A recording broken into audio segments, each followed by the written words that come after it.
Oh, you just gave me chills. Okay. And then she went in for a hug. Oh. I said, so what I'm telling you is that Christ is coming back very soon. Let me help you.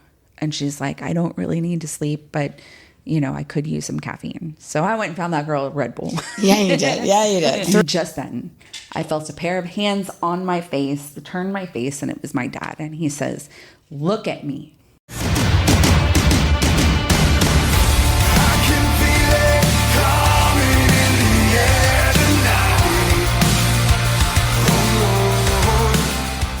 Hi friends, I'm Jennifer Eddings, and this is the Call-It Collective. The Call-It Collective was designed to be a safe place for anyone that works in healthcare to come in and tell the stories, the real stories of what happens every single day.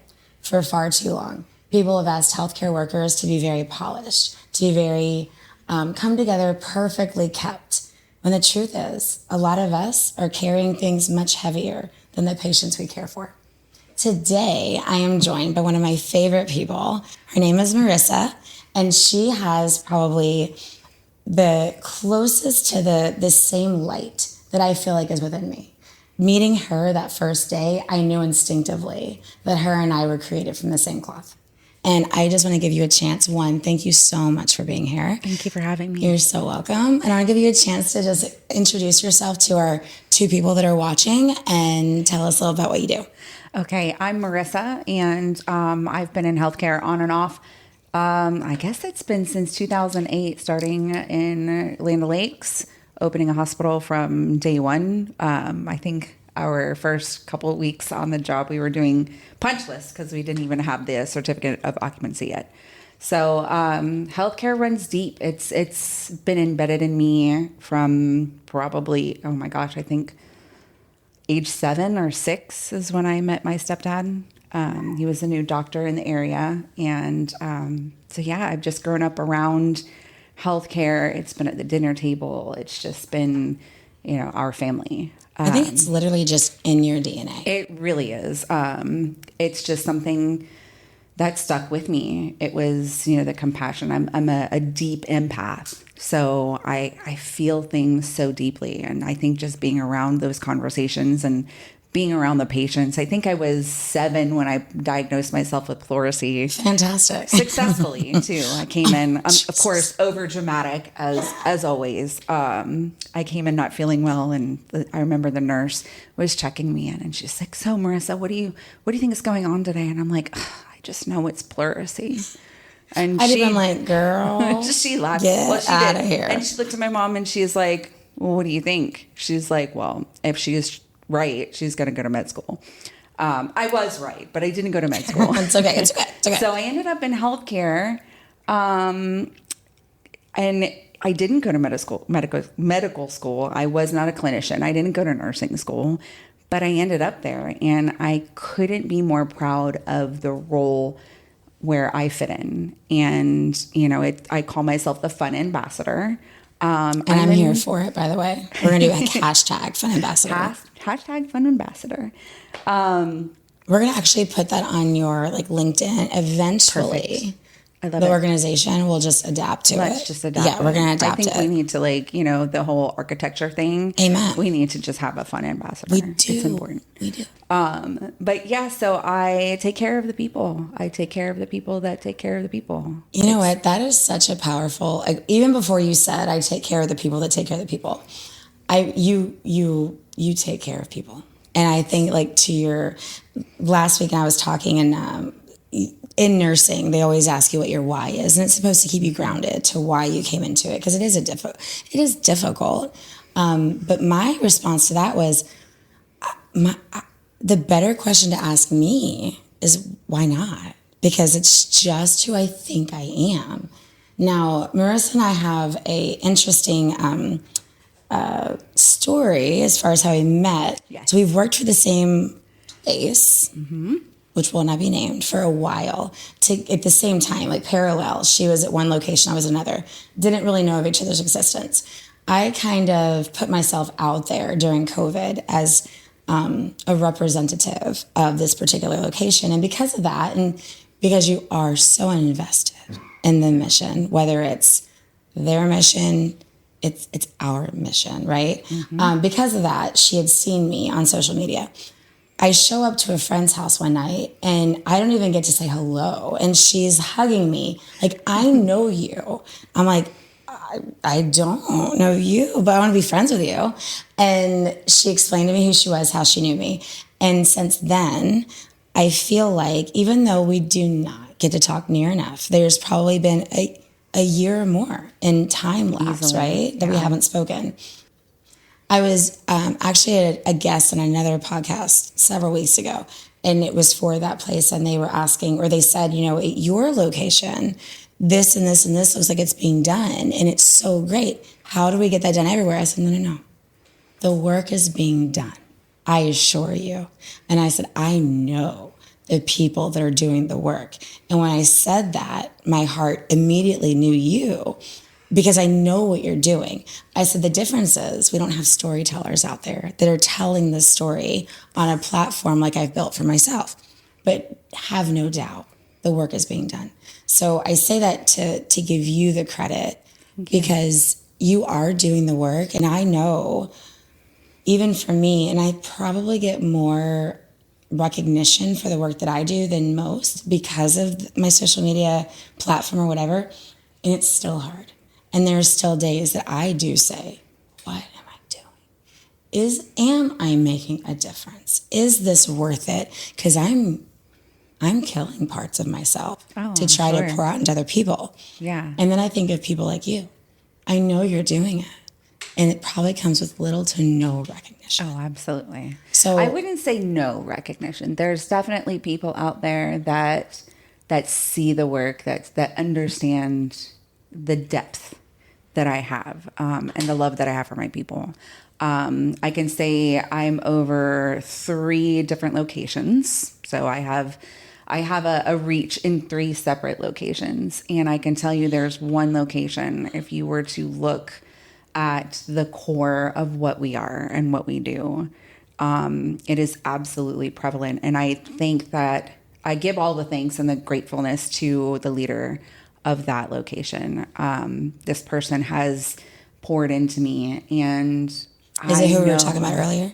What's that? Is it who we were talking about earlier? Mm-mm. Okay, go ahead. Nope. Keep going. It's okay. Nope. Tell me later. This person he's a leader, and he is my mentor. And I can honestly say that he knows me. He knows my heart, and his words are always he's us. He believes in the mission.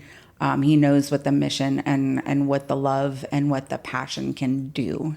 Yeah. And he is living proof. At that location is living proof that the human side of healthcare is the important part that moves mountains. I dare I say that the emotional part of it, the spiritual part of it, the mental piece of it is just as important as the prescriptions that we write, the tests that we perform. And I think that I know that not everybody gets that. And I know it makes a huge difference. Now, I told you earlier, I sent you a list of questions. You know, we talked about what we were going to talk about. And I figured out, and of course with you, I can ask one question and we could probably talk for 4 hours. Absolutely. So we had to narrow it down to like, what do you want me to ask you? Because we are going to never get there.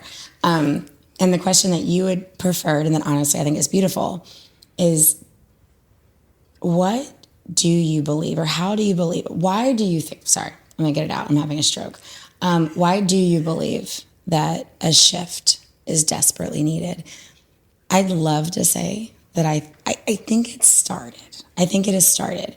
But I think that the devil works really well, really fast.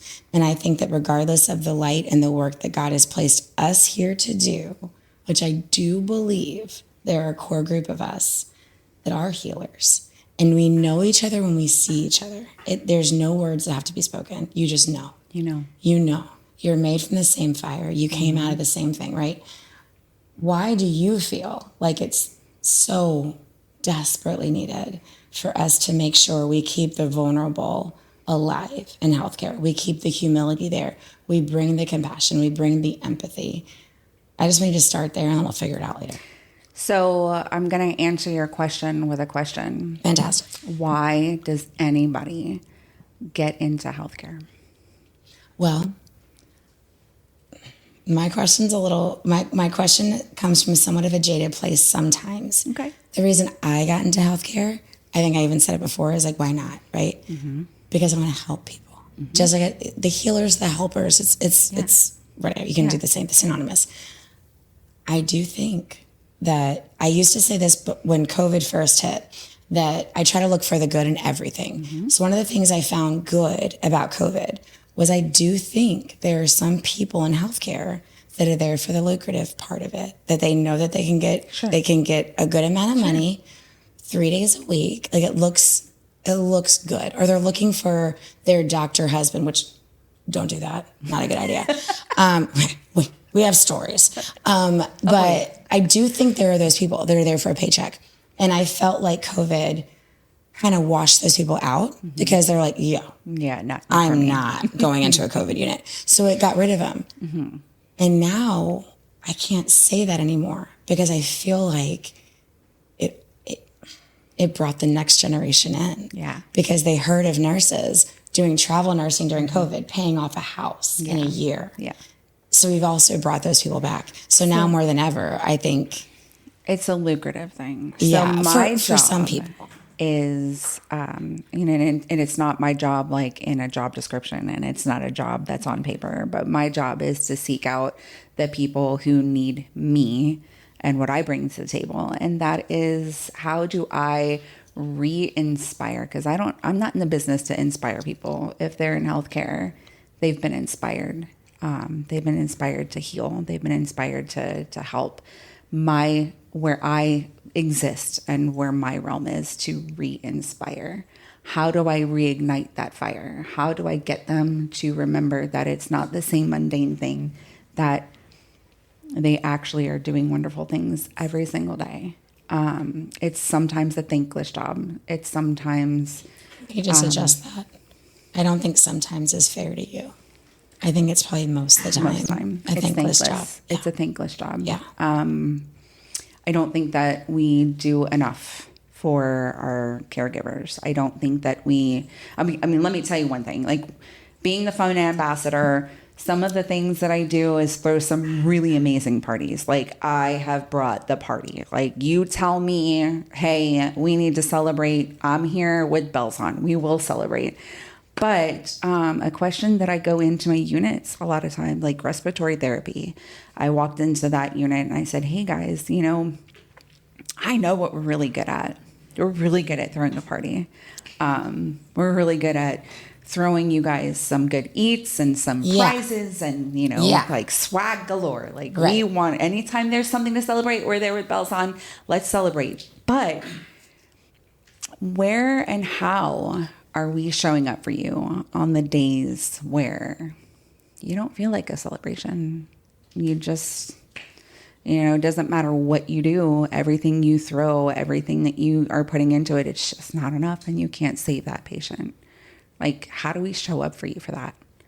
And it's usually silent. It's quiet. It's one of those feelings where you're just kind of there like, okay, I get it.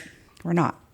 We're not there for you. I was literally waiting for you to tell me, like, I was going to be like, what'd they say? Like, don't be on the edge of my seat. We're not. And to hear you say we're not. We're not. That hurts. To be honest with you. It's painful. It's painful to watch. I asked another question, like, so on those days where you're doing everything you can to give that, great customer service and make sure that patient experience score is there and they're going to love you. And you just did chest compressions for an hour and a half and heard moms screaming at you and please save them. Don't let them go. And you can't do it. How do we show up? But how do you make it through that? How do you keep moving? Like, what's your coping mechanism? I've never even asked, and honestly, what does it look like for them when they clock out that day?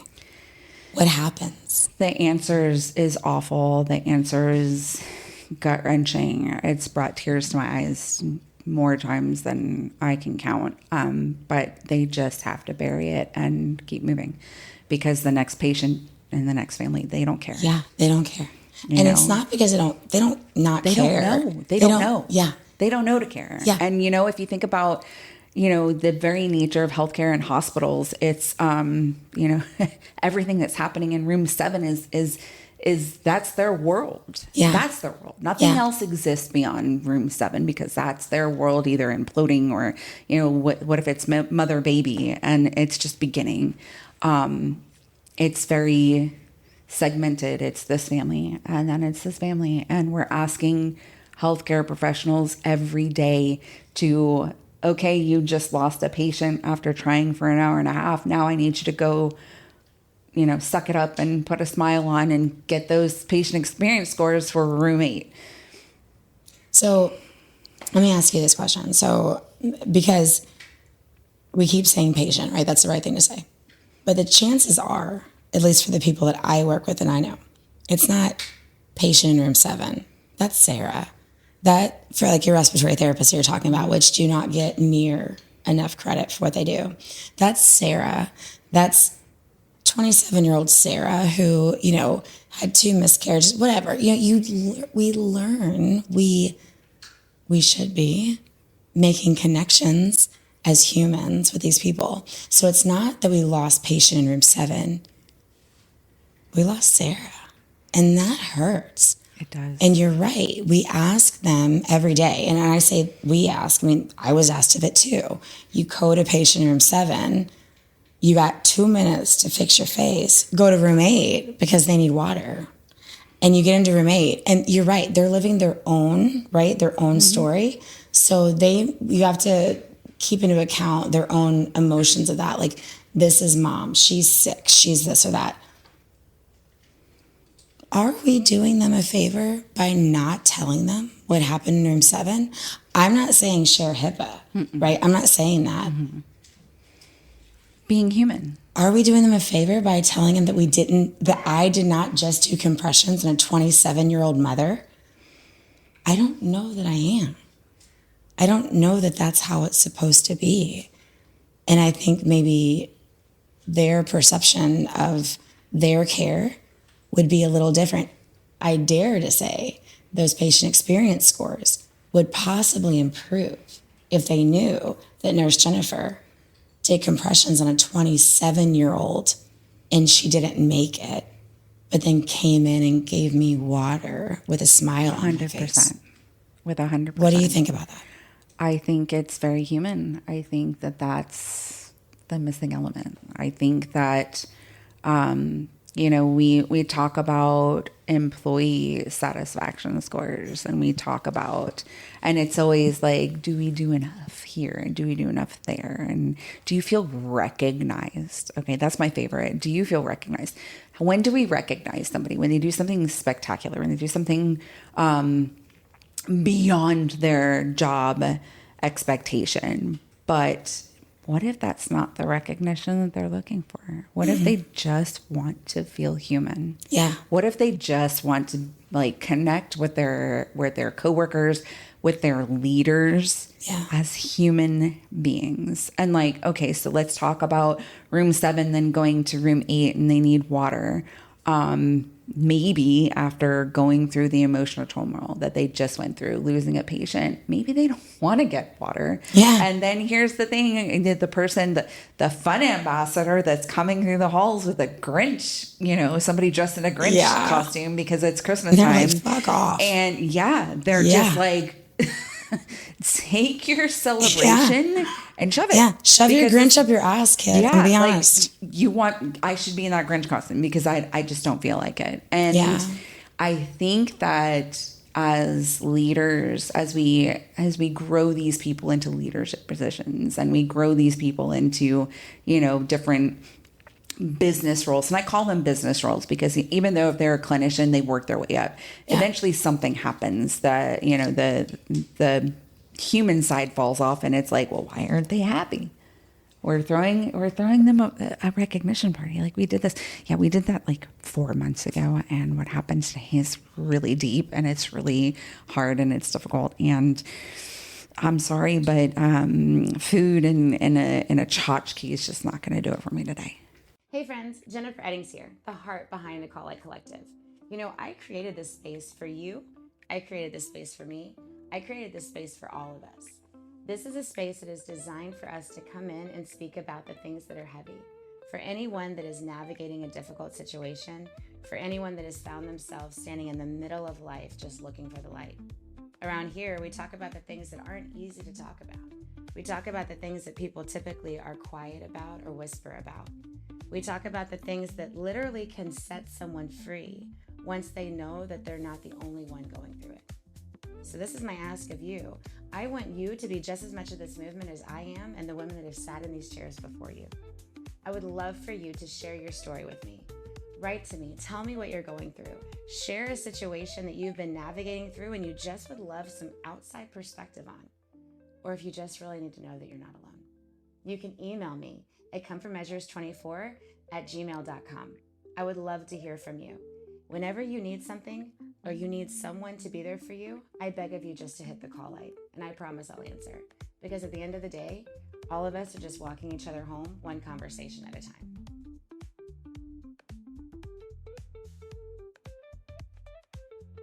And I just don't think that we're doing enough. I said we recognize them. We love to recognize, but what if that recognition is not about what they're looking for, the scores and the awards and the things that we love to praise? What if the recognition is like, hey, I see you. Yeah. Thanks for You're being human here. What do you need? Yeah. What do you need? There's so much depth in that question, right? Instead of trying to figure out how to recognize a profession, I'm not just a nurse. I'm Jennifer. Mm-hmm. And what I need is probably very different. Even if you and I run the same code, right? Let's just say we're both nurses who run the same code. And same outcome, doesn't matter. Mm-hmm. What you need after that and what I need, probably very different. And it's shaped by our experiences, our background, all the things, who we are just as people. And when you try to wrap it all up in one bow, like here's your pizza or whatever, your squishy ball. I love that you said pizza. Yeah, it's the thing. Like, I still remember this story, and I know I'm not supposed to be talking this much, whatever. I remember this story from COVID. I was not nurse manager during I always talk about COVID in 2 rounds.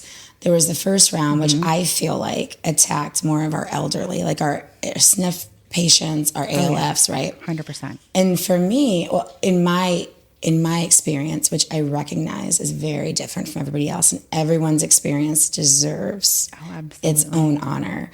A lot of those patients were already DNRs. We did a lot of compassionate passing. Like, we didn't know what we were doing. But during that time, no one knew what we were doing. Nobody. And I remember, because toilet paper was a thing, right? Oh, yeah, I remember that. Weird. And listen, I get it. Like, honestly, me as a mother of 4, I appreciate. So the hospital gave away toilet paper as a thing. Yeah, right. Yeah, because you really couldn't find it. It was a recognition. As a mother of 4, I'll take 2, actually, if you don't mind. But I remember one of my nurses coming out. So I was the nurse manager in the second round, but this was the first. And she was, I say my nurse, just because I love my people. She told me the story in retrospect that I thought the toilet paper in the moment, because I wasn't at the bedside or on a unit. I was more in a different supervisor type role. I thought the toilet paper was a great idea. I really enjoyed it. Mm-hmm. If you ask her right now, what was one of the most offensive days of her life? It was when she walked out and they handed her a roll of toilet paper. I get it. Right? I get it. I even have goosebumps saying it. Yeah. I would never have thought of that. She's like, how dare you? Every patient I have taken care of in the past month has died. And you hand me a roll of toilet paper and you think that is going to help? She was so offended. And I hijacked that. Sorry. I'll go back to you because I should, because you have a lot to say. Anyway, I just think I love how you recognize the individual versus the role, the profession, the organization as a standard. Yeah, it's not one size fits all. It's not here, let's give them this, they should be happy about it. It's, understanding, and it's little things. It's like, okay, we're going to do a hospital-wide gift as a token of our appreciation. And then it's recognizing, 50% of our demographic can't use this gift. So what message are we sending? Yeah. It's intention with the proper thought and understanding of humans and that human element, and just really trying to connect. I remember I had a situation. I don't call it a situation. It was a chance meeting. We were expecting the hurricanes last year. It was the second one within. Oh my gosh, it was crazy. It was like we had Helene, it was so which bad, devastated people with the floods, and then we didn't know what to expect with Milton. Correct. So every time there's a hurricane and we're doing the Team A thing. We expect, a little bit of emotional. For sure. But of course, we're like, this is your job. That you're going to do this, and this is what your expectation is. Come in, get this, get that. This is just what we do, people. Like, get with it. And this is the second hurricane, and there were people devastated within 45 miles, 30 miles from where we were. Yeah. We don't know what to expect. We don't know if we're next. We just don't know.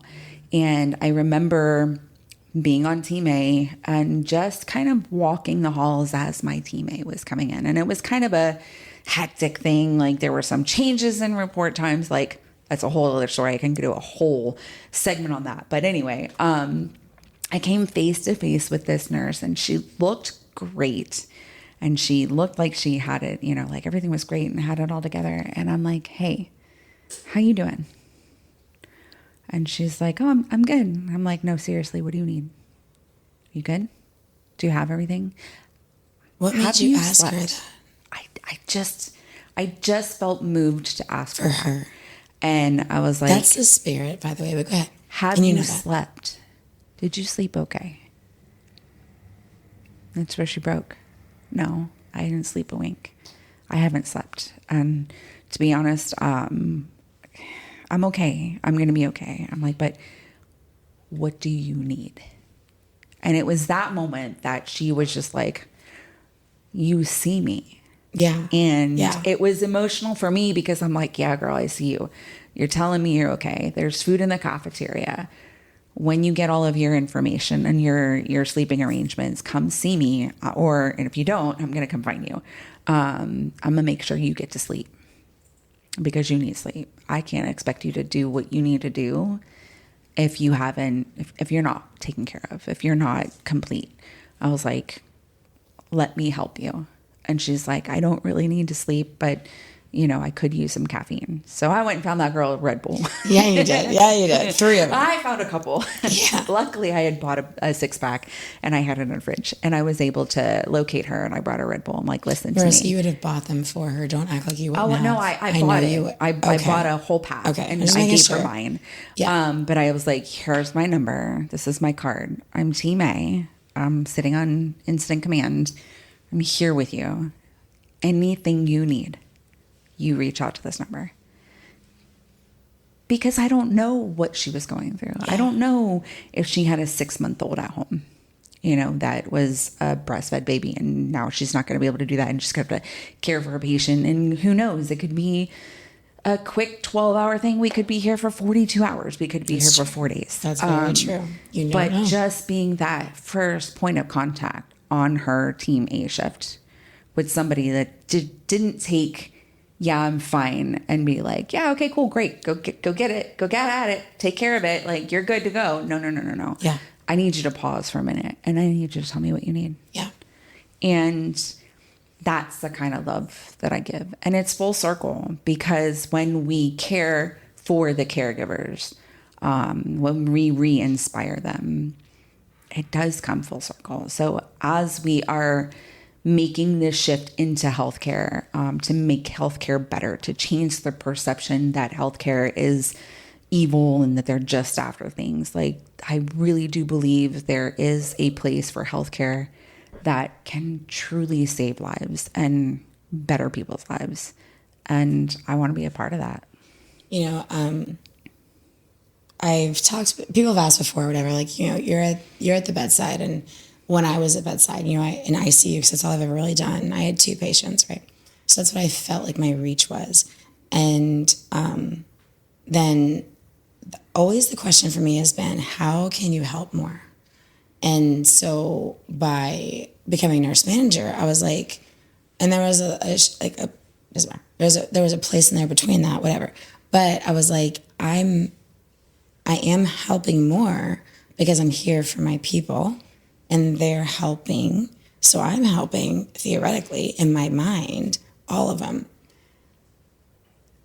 And when I got into the role that I have now, that was kind of my goal. Like, how can I feel like I'm decent at helping people? How can I help more? Like, that's all I want to do is how can I do more? And I don't know that question is asked enough by us, by some. I feel like you ask yourself that question a lot. I do. And I just have this overwhelming need to tell you that I see you. And I thank you for that, because it is a thankless thing. It can be. It can absolutely. But you know what? I say that it's thankless because I think, you know, people above what I do, they don't see necessarily the value in it. Mm-hmm. You know, they're very clouded. And I don't want to say that's a bad thing. It's not. I mean, we all have a goal and we all have to meet these goals and we all have reasons to expand and grow, and we need these things to happen and we need to make sure they happen. But I like to think of myself as the person that goes, you know, just below that surface and, you know, comes in. I mean, again, circling back to that fun ambassador, I plan parties for the caregivers. And so when tasked with a party, you know, oh, you're going to throw a celebration for Nurses Week. Okay, great. What do? I go and sit in the units and I'm like, hey guys, I'm throwing a party for you. And I can throw a party till the cows come home for something that makes, you know, sense for me and brings value. What brings value in a party for you? Yeah.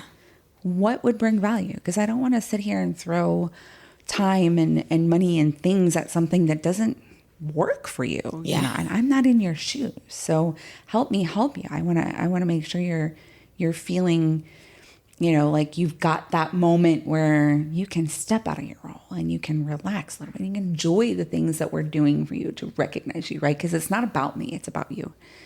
This is about you. And when I shared that with someone from corporate, I guess word got around that we had a fantastic Nurses Week, and it was super fun, and everybody was loving it. They couldn't remember the things that they did the years before because it was just so jaw dropping.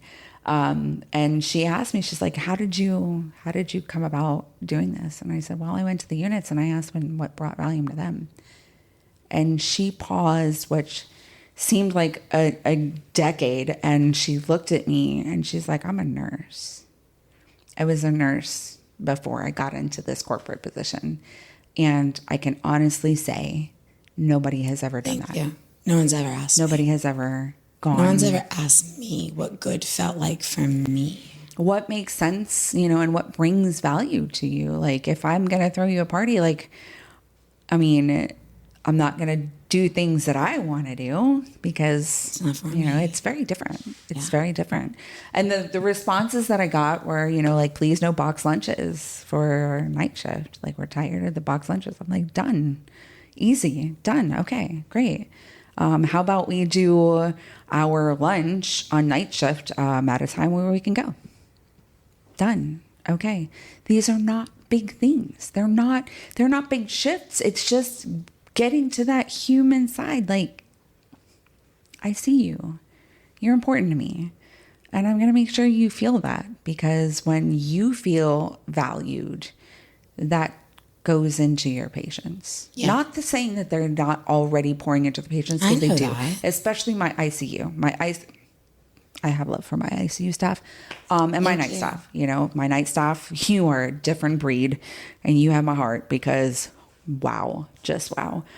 You don't get enough credit. Night staff does not get enough credit. They don't. I was ICU night shift for a long time. ICU and night shift, like, listen, different breed. Completely different breed. I own that, actually. So, yeah, I see you. It's. Did you see what you said? What? Your ICU night shift. I see you. You see what you did there? I see what I did so there. Good. Okay, good. I see you. I love you. I see the value that you bring, and I want you to feel that love. And I want you to know that it's important to me to make you feel that way, to make you feel seen and heard, and more than just, Karen on ICU. Yeah, more than just employee number 74242, right? What? Okay. You are, I've already told you, one of my favorite people, for sure. There's such a light, right? And I'm curious, have you always been this way? Like, do you feel like this really was how you were born, to call out the good in others and to make them feel human and seen and valued? Do you think it was life experience or both? I think I've always been a super empath, and it comes with its own issues and challenges being an empath. It's taken a lot of self-reflection and self-awareness to understand the boundaries that you have to create. So yeah, I think I've always been this way. I've always been the therapist, in friend situations. I've always been somebody that could easily talk to other people and people come to me. Yeah. But I feel like I was pushed towards the healthcare realm when I was a patient myself. I was in the hospital for about 28 days, almost lost my life and my children's lives while they were in utero. So had a Tell me about that. Well, abbreviated version, I had gestational pancreatitis the entire pregnancy. It went undiagnosed until about 30 weeks when I presented with severe pain. Ended up having to be transferred from one place to another. They said it was going to be a super simple surgery. The surgery was a success, but when it came to extubate, I could not be extubated. I had pink foam, pulmonary effusion, pulmonary edema, was in septic shock, and started to rapidly decline. Had multiple Marissa, that's terrifying. It was. Woke up on the operating table, unable to breathe, intubated. And of course, I'm looking at them like, hey, guys, can't breathe. And the general consensus, like, yeah, we know. Yeah, we know. You're fucked. I'm like, I can't. Like, we got it. Okay. So, being in healthcare and understanding healthcare, I'm like, read the room. So I read the room, and I'm like, okay, everybody seems kind of calm. Okay, I've got the rest. I've got a ventilator here. Breathe with the ventilator. Like, we got this. I was awake, and I kind of glanced at the bottom of my bed and see my dad talking with then when he was my pulmonologist. I didn't know that at the time, and they're just kind of, total Grey's Anatomy moment where they're just kind of standing at the bedside and communicating. And a PICC line comes in, and they're like, honey, we're going to have to put a PICC line in. And I give them the thumbs up because I can't talk. I get that PICC line put in, and then they push that propofol, and out I went. Yeah. So I had the easy part. My family had the hard part. Was in the ICU for 4 days, intubated. I love your perspective. It's true. I had it easy. Just keep going. Shut up. Keep going. But respectfully. It came time to extubate. I was doing well. They had me in a BiPAP. And baby's still in? Baby's still in. Okay. Of course. Now, at this moment, this is my why moment. When I woke up on the operating table and I realized the depth of the situation, and like, I have no idea what's going on. Yeah. I put my hand on my 30-week pregnant belly with twins, and I am terrified because I don't know. I don't know if they're alive. I don't know if they're going to be there. I have no idea. So I gave up, and I was done. And I remember just saying, I can't do this anymore. And I slumped because it was hard. It felt like I was breathing out of those little coffee stirs. That's how it felt to breathe. And so I gave up. Suffocating, just take me, because I'm done. And just then I felt a pair of hands on my face, turned my face, and it was my dad. And he says, "Look at me." "Yes, sir." I'm looking at you. And he says to me, "You're going to be okay." Okay. Dad says I gotta fight, so now it's time to fight. And I fought, and, they put me out, being extubated, 4 days later after the medically induced coma. I came through, and I looked to my left, I looked to my right, and I'm like, what the hell happened? Like, what was going on? So 24 hours later, I'm in full active labor, in Pepin, the hard place where they were checking me because I had tachycardia in that whole episode. So, it's just totally not normal. But the babies came, and they were natural, and they came, and it was beautiful, and everybody was okay. And like, we survived something that we weren't supposed to survive. Yeah. And I'll never forget it. It was several days after the babies were born, and I'm sitting in the car on the way to the NICU to go see them. And I'm just thinking, like, all I can think of is getting to my babies. And I'm in the elevator, and I am just standing there thinking, kind of in like a dazed state, just like moving on through. And there's a anesthesia nurse that's across the way, and she is eyeballing me, and she's looking at me. And finally she couldn't take it. And she's like, "You going to visit somebody?" And I'm like, "Yeah, our twins." And she's like, "You had twins?" And I was like, "Yeah, we had twins, a boy and a girl." And she's like, "Castillo?" And I was like, "Yeah." And this woman flew across the elevator. She threw me in her arms, and she's got me in this hold. And she's like, "I was your anesthesia nurse, and I was the one that realized that you couldn't breathe. And it's amazing to see you here, and like, you're alive." So, and she meant that. She every she breath saved in her my body. life. She was the one that saved my life. And there she was, getting to see like what her compassion and what her care and what she does. If she hadn't spoken when she did, what were the outcomes? What would be the outcome? We wouldn't be here. And it was that moment that I realized, okay, I am called to take care of the people that took care of me.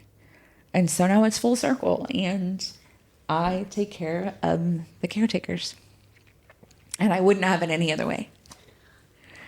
Well, that was beautiful. And as a ICU nurse, like I hear you're part of that.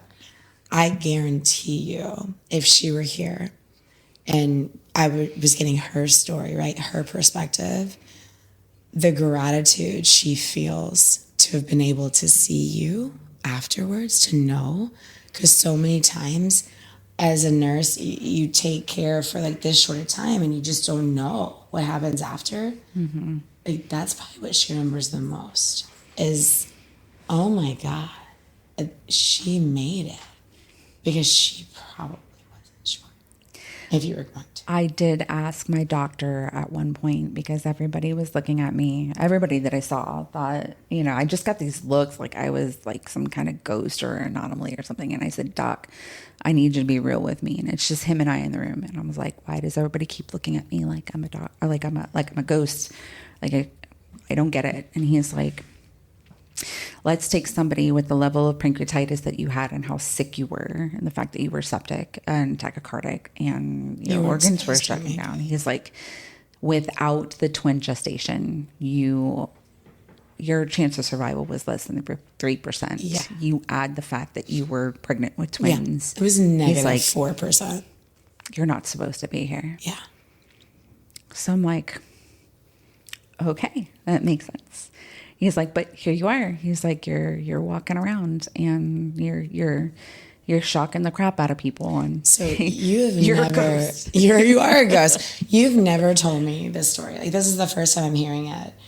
In this very moment, so many things make more sense to me.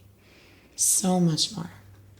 Hello, I'm Miranda Johnson, the CEO and founder of Miraggio Collective. Thank you so much for tuning in. Make sure you subscribe right now on YouTube to Comfort Measures Media channel and follow us on all your favorite podcast streaming channels. See you soon. You were put here for a reason. You are here intentionally, and you made it because the work you're here to do is not done. It's not done. And I was already proud to know you and thankful to have you in my life. In this moment, I'm now realizing exactly what's sitting across from me. It doesn't fall past me. I already said it before. When I say it now, I need you to hear me. I see you. And I'm so thankful you're here. Thank you. I'm so thankful that your dad put his hands on your face and said, don't let go. We're not done. We're not done. And this feels like, this was never, especially what we were talking about today, this was not what we put on what we put on the menu today. And I love it so much because we just let, seriously, the Lord guide us on how this is going to go. Absolutely. And I'm so thankful for it. And I absolutely can promise the two people that are watching, it's a little joke, it's my running joke. I promise they will see you again. That I promise you. We have spent over 45 minutes talking and sharing. And I could not be more thankful for the space you've given me and for the time you shared with us.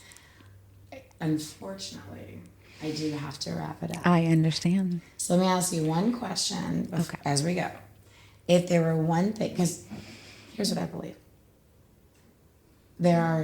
We've been tasked, right, for this life. Oh, absolutely. And that is what literally keeps me going. Because I know I have challenges. I'm like, what the fuck? Like, again? And honestly, I've been through a real rough fucking 6 months. I'm I understand. I'm only 43. What's coming ahead of me? Same. Yeah, but we know there are people coming in behind us. Mm-hmm. So if you were to be able to give the upcoming healers that don't even know their gift yet, that don't even know it, one piece of advice, what would it be? Don't give up. Don't give up, because we don't know what our path is. It's not for us to know. But if you look back on all of those trials and tribulations, you were never alone. And even in moments where you deny, and I've had those moments. I mean, we could talk a whole another 2 weeks and give this, but I've had those moments where I absolutely was against religion and the Lord. And I was absolutely against God. And even in those moments, he was beside me. And I always had this path. And I was meant to go through those hard times, because those people who are going to fight that battle can't do it from no experience of hardship. Yeah, and no experience of the lack of love and the lack of the things that I'm trying to bring to people's lives. So your one tip was to not give up. Don't give up. And how symbolic is it that your dad, your earthly father, put his hands on your face and said, you're not fucking done. You're not done. But he was moved by our heavenly Father. Moment. I'm not talking about minutes later, half an hour later. In the moment that you were where about to my call it body quits. slumped, it was brought back By his accident. hands. That's not by accident. That's not by accident. So we could do this forever. Totally could. And so the best way I feel like I could wrap up this episode, because I feel like this is a horribly bad place to wrap it up. We could go on for weeks. Is just to reiterate Marissa's advice.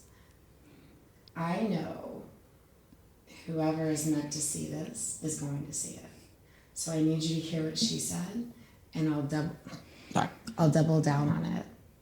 Don't give up. Don't give up. You're created for so much good. And even in your worst moments, he's there.